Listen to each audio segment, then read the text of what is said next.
The overall goal of this procedure is to use psychophysical behavioral testing to characterize individual differences in temporal processing of auditory and visual stimuli in children with autism spectrum disorder and typical development.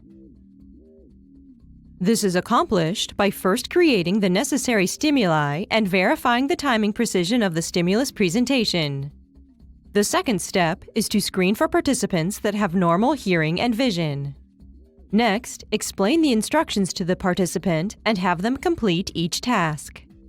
The final step is analyzing the data from each task and comparing differences in performance across all tasks.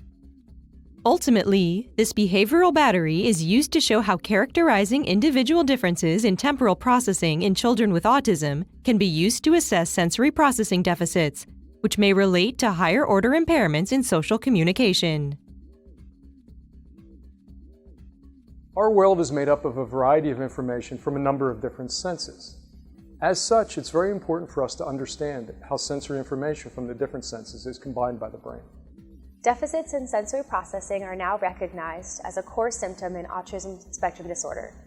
We can use this novel approach to help understand how children with autism perceive and integrate sensory information, with the hope that we can use these methods to help shape treatment strategies.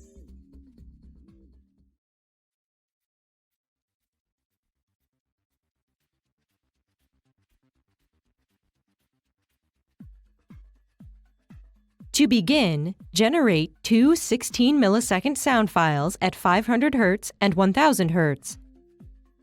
Use a sound pressure level meter to test the volume of each tone, and verify that they are played at 60 decibels.